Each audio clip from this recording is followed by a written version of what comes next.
I got to get you one of my coffee mugs. All right. You see that? Yeah, you do. You see the bottom of it? Oh, you tilted back? Mm-hmm. Yeah, I had one. I kept it in my office for when my advisees were being annoying. So when your students come in and they're asking you stupid ass questions during your office hours, you know what to do. And then I have this as well. Yeah, no. It's just all these random, like. No! Love it. How you been?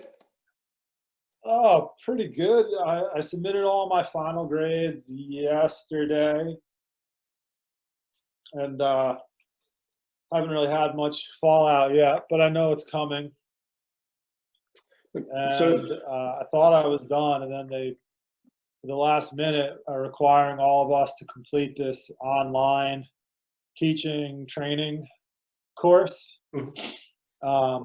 And so, yeah, it's been kind of consuming some time. It's pretty okay. But how's you guys' city and everything holding up? Are you guys, where are you within everything? Are they saying you guys are going to open up soon or what? Last time we talked, I know that you guys shut down. Yeah, we've been slowly opening. A couple weeks ago, they opened restaurants for outdoor seating.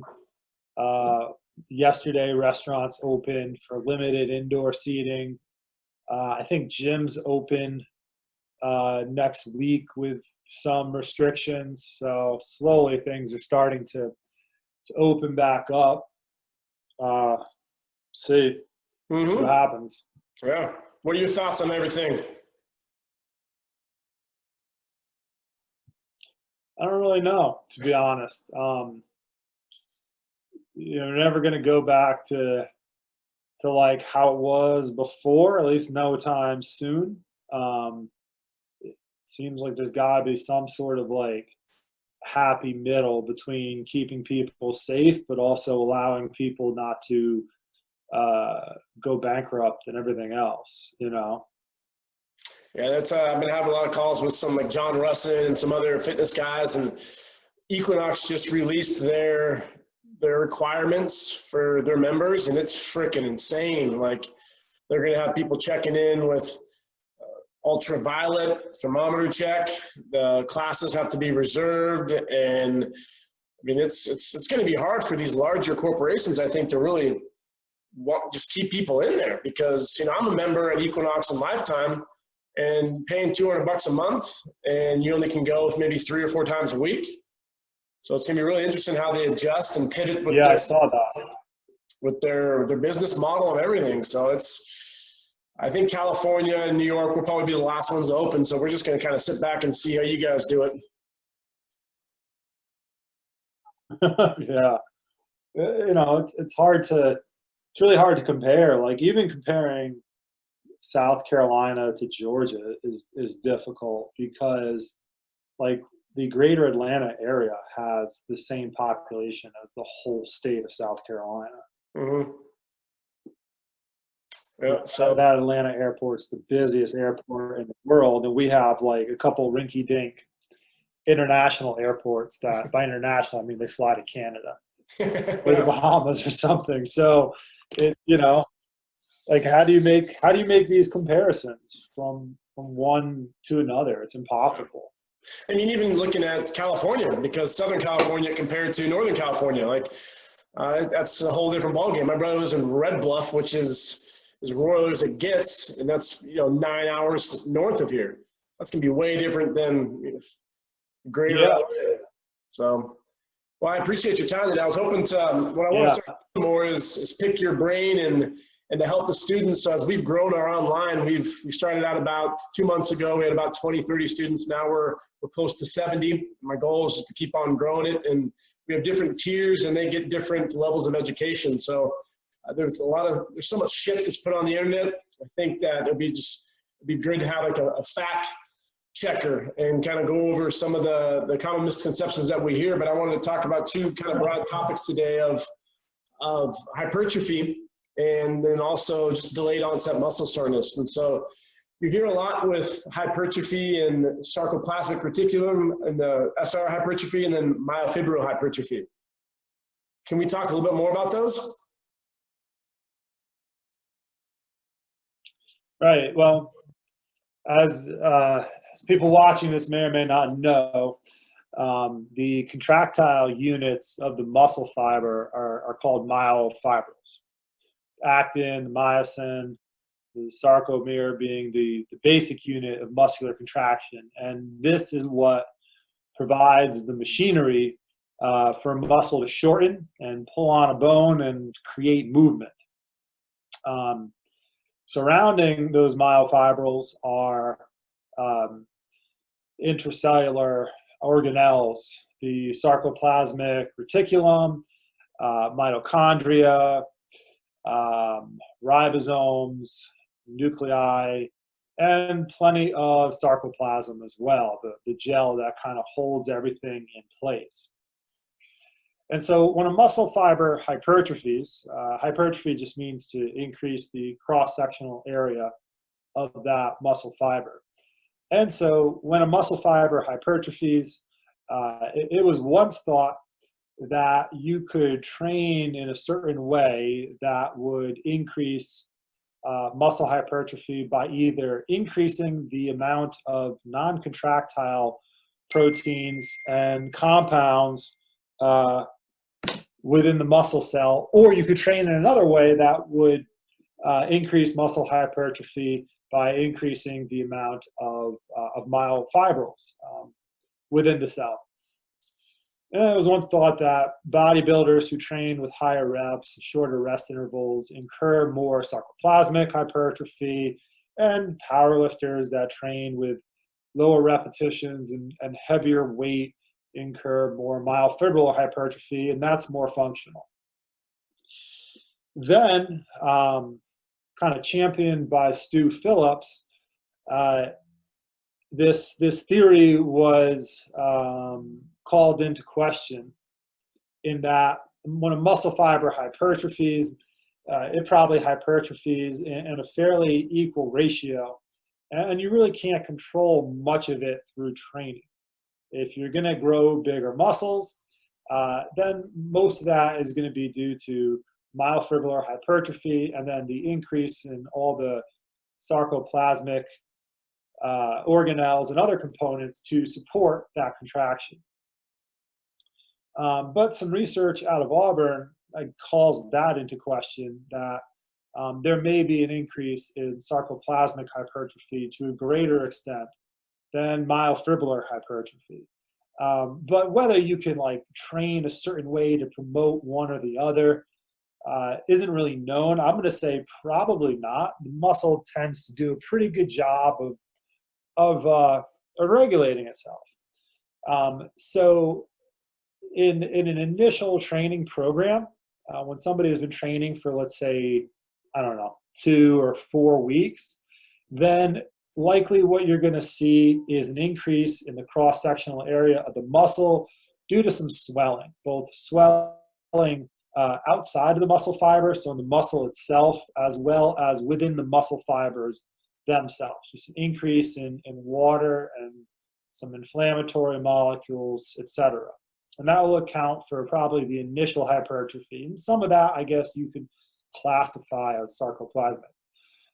Then, as training continues and some of that edema starts to go down, you'll start to see it, I hate to use the term replaced, but it's the most operative word we have. Mostly you're having these two things happen simultaneously, edema decreasing and mostly myofibrillar hypertrophy increasing until we reach a state where they increase pretty relatively similar. That's awesome, because you're not going to read that in many beginning personal training books, and they're just going to try to simplify it. And we have this tough, and we always talk about this fine line of what is too much, what is just enough. And I see too much stuff out there about the different types of hypertrophy. And people, when you got a guy who's absolutely massive telling you that this is possible to achieve sarcoplasmic reticular hypertrophy via 20 reps, and you're like, oh, this guy must be right because he's huge. Yeah. And so it's kind of a tool for the people who want to say that only a certain type of muscle is functional, or only a certain type of training is functional. And, if you have these big muscles that you grew with higher reps, they're not functional. That's BS.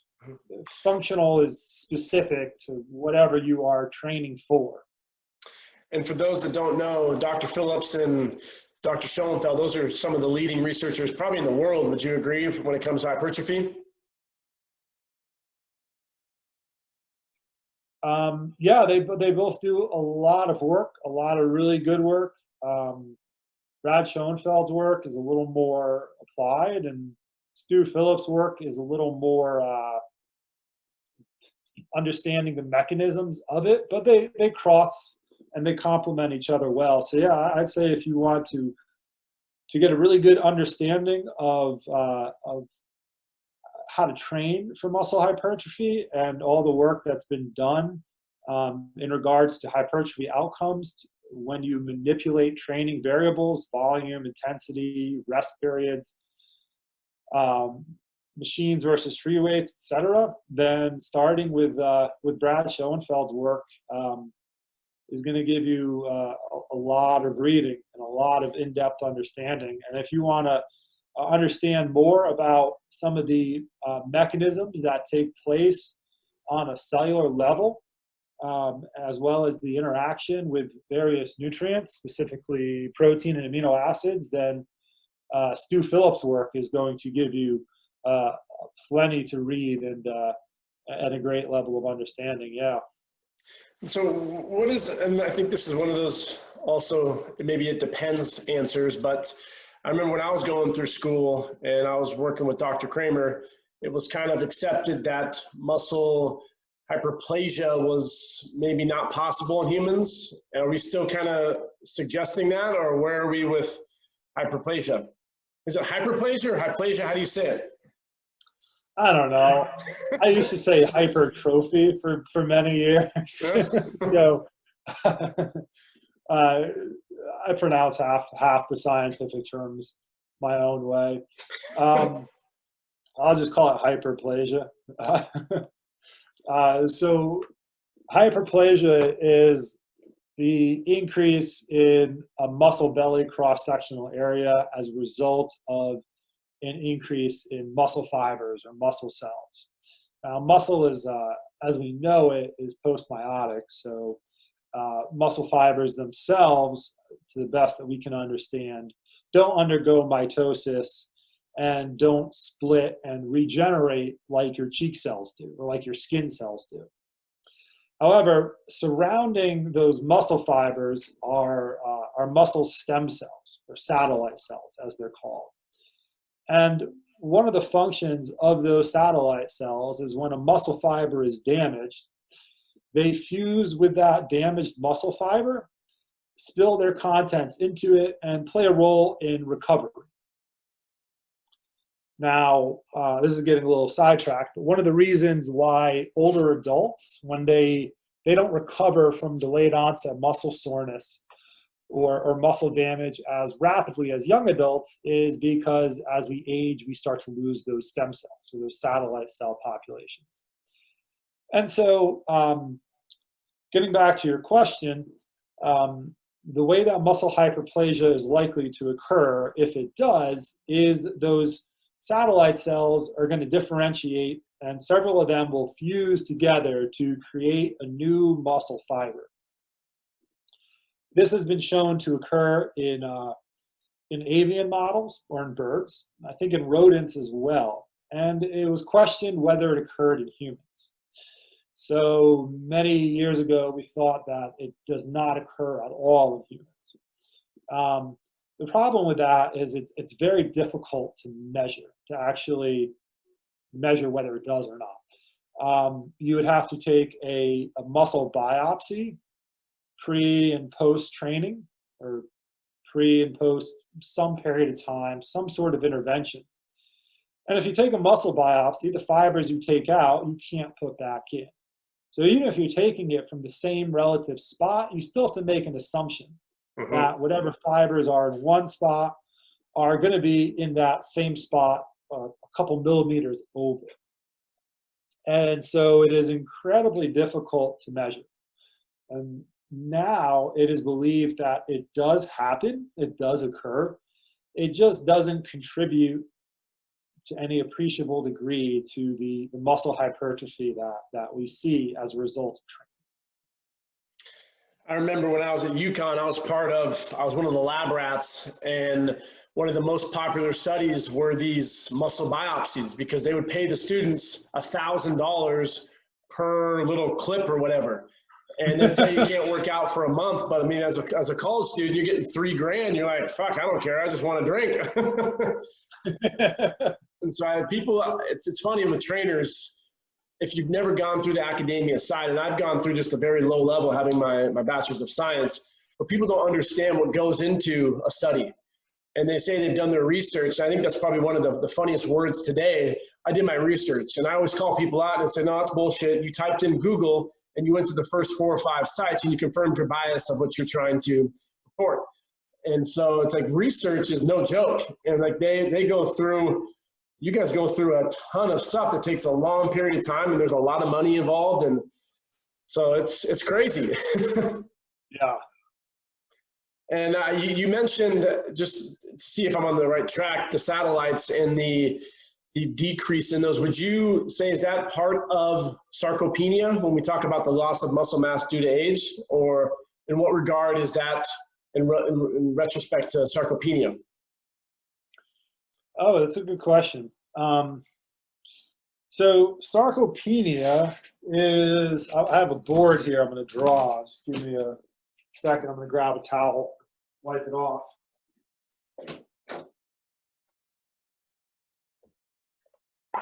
So you guys are going to learn a little bit about sarcopenia right now from the doc. He's a professor at Coastal Carolina. So you guys are getting an awesome sneak peek into what it's like to be in one of his classes. So, so sarcopenia is the loss of muscle mass with aging. I'm going to throw 2 other terms out here to use. One is, it's like obesity. I think this was the term I was stuck on last time we talked too. Obesogenic sarcopenia, which is a concomitant reduction in muscle mass and increase in fat mass. And then the other one is Dynapenia. And Dynapenia refers to the loss of force production. And so what we find is, well, first, we have our muscle fiber, right? There's our muscle fiber here. Can you see that okay? Yep. All right. And then surrounding, well, you know that the muscle fiber is multinucleated. So one of the few cells in our body that has many, many nuclei. So here are little nuclei, those dots there.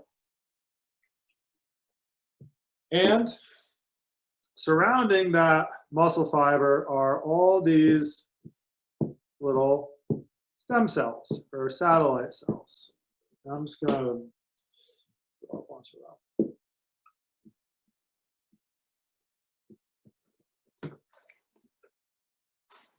So we have muscle fiber, nuclei, myonuclei, and then satellite cells.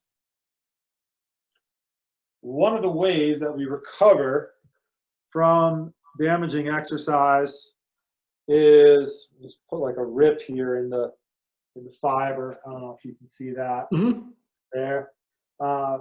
These satellite cells will become activated. They will differentiate, and then they will fuse with that muscle fiber, essentially repairing it, spilling their contents in, and also contributing their nuclei.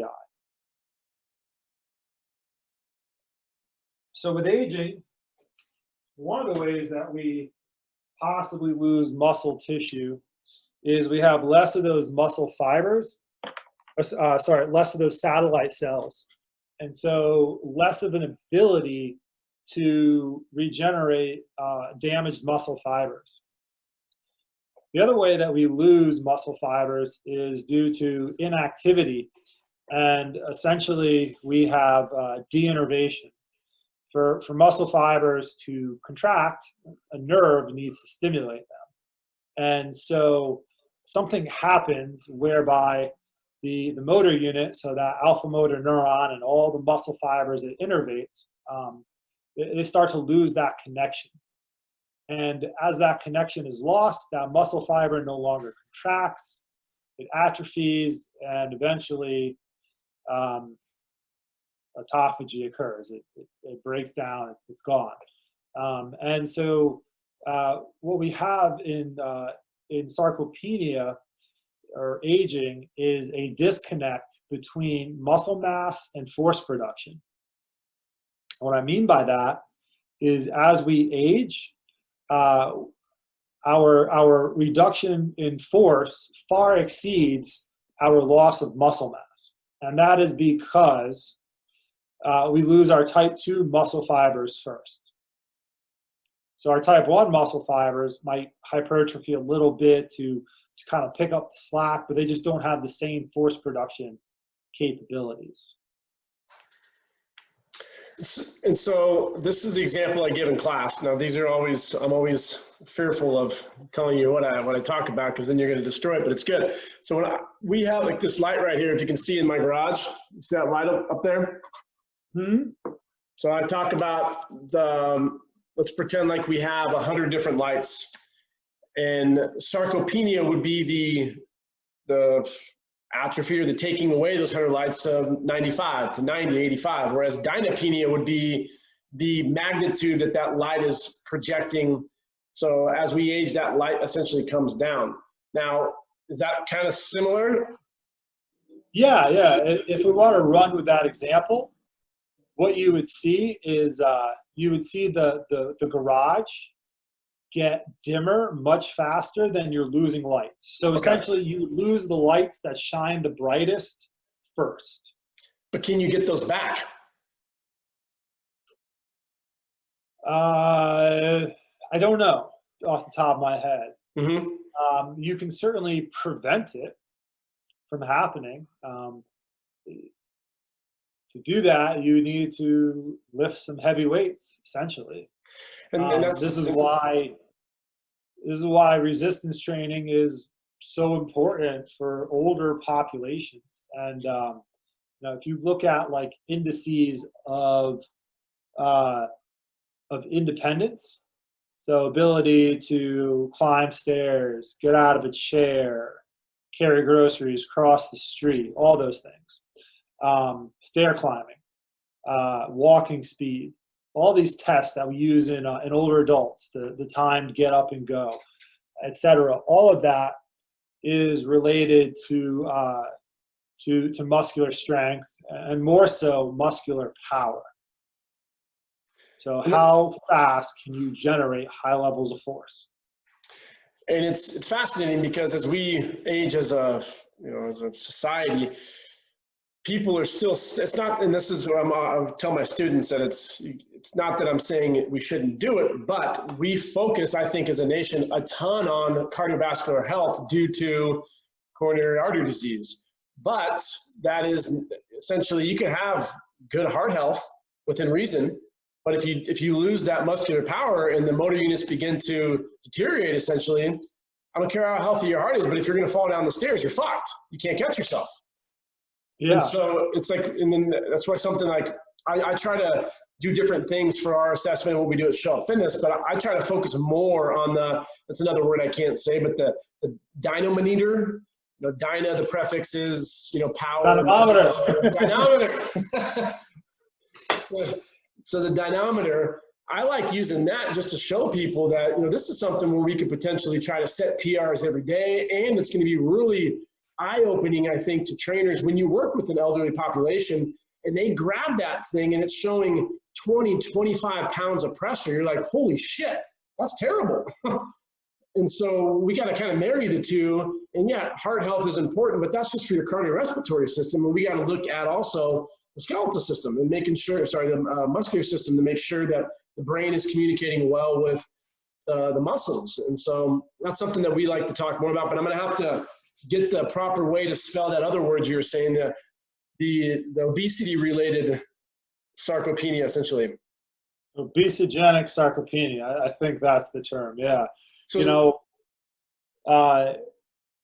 it's interesting, right? Because we do spend so much time and effort and focus on cardiorespiratory fitness and increasing that, especially in the elderly population. But really, strength is the foundation of all movement, right? You need to be able to generate force to move. And what we find in that older population is this downward spiral of you move a little bit less, so you atrophy. It becomes more difficult to move. The rating of perceived exertion becomes greater than what it used to be, so you move a little less. And find that next time you go to move, it's even harder, and so on and so forth. And so to do cardiorespiratory fitness for a young adult, right, strength isn't quite as important. Right? If you want to go out for a jog, then you're going to build strength, enough strength to jog just by doing that activity. But for older adults to walk, to climb stairs, to cycle, to do those cardiorespiratory activities requires a greater amount of strength. And so by maintaining strength, by maintaining force output, or even increasing it, then you allow their activities of daily living to be done at a lower level of exertion, which will encourage them to either do more activities of daily living or to do activities of daily living at a higher level of intensity. Yeah, it was fascinating. I was listening to this. He was a very decorated, he had like a background in kinesiology. I want to say he was an RD and well as a ER doc. And he was talking about sarcopenia and just how fascinating it was to look at bedridden individuals when they're in the ER in the hospital and how much muscle mass they lose in like as little as 14 days. And challenging that idea with protein consumption today, because there's still this big thought process. I know it's a whole other conversation about, you know, protein being bad for your kidneys, and especially when you're in the hospital, they bump down your protein concerns really, really low. And so he was challenging that, looking at like, you know, muscle preservation is really, really important, and we've kind of overlooked it, and that's something that they're taking a bigger look at right now. So it's just fascinating. And so I think that we can kind of dive into, if you wanted to talk a little bit more about delayed onset muscle soreness, because that is something that is fascinating to me when you look at the elementary side, which is me, and then you look at the advanced side, which is you. And you look at what I'm familiar with is you have chemical and mechanical damage, which we've accepted that no more lactic acid. That was back in the 60s, 70s, whenever we thought that was. But people still think that. But the chemical damage is due to hydrogen ions and inorganic phosphate, or where are we with the chemical aspect? Oh, all right. It's funny because in my classes, one of the final exam questions is, it's a gimme. It's describe something that you learned in this class that challenged and changed your view on a topic related to exercise science or nutrition.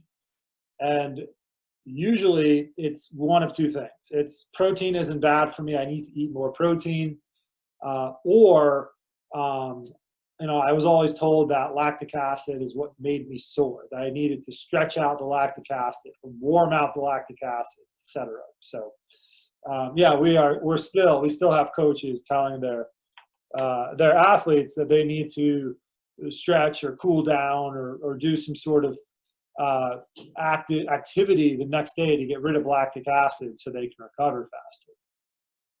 It's a half truth. I mean, yeah, you should do some sort of movement the next day to promote recovery, but it's not lactic acid. Mm-hmm.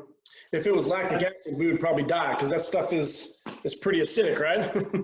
Yeah. Yeah, lactic acidosis is a medical condition.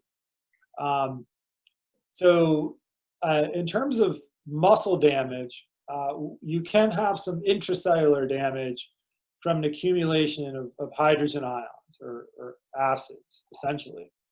And just like you would marinate a steak in or a piece of fish in something that has some sort of acid base, where usually it's apple cider vinegar, kind of makes up a big part of marinades or sauces for beef and pork, or citric acid for fish, and it denatures the proteins, so it starts to unravel the polypeptides, making them more tender. So the same thing can happen within cells, whereby if you generate a tremendous amount of acids, then it can denature or damage some of the proteins that are responsible for contraction or energy production. But most people have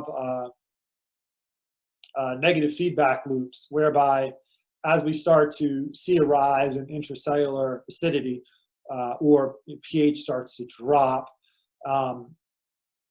it starts to negatively impact the actions that are occurring to cause that increase in hydrogen. So the rate of glycolysis will slow down, etc.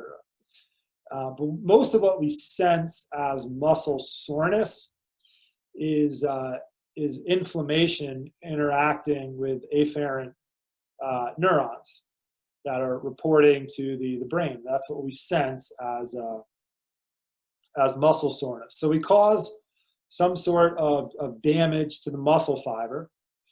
Usually we're looking at microscopic tears to the sarcolemma, and some of the intracellular constituents leak out. Now you have essentially rubbish that needs to be cleared up. And so inflammatory molecules are released, and this will attract monocytes and macrophages to the area to clean up the debris. And I'm not sure, last I looked, this was a few years ago, we're not really sure what exactly it is, whether it's debris, the inflammatory cytokines, what it is that's interacting with afferent nerves that causes us to sense soreness or pain the days after exercising, after doing some sort of damaging exercise. But we do know that something is interacting with those afferent nerves, and they are reporting to the brain that there is some pain in that area.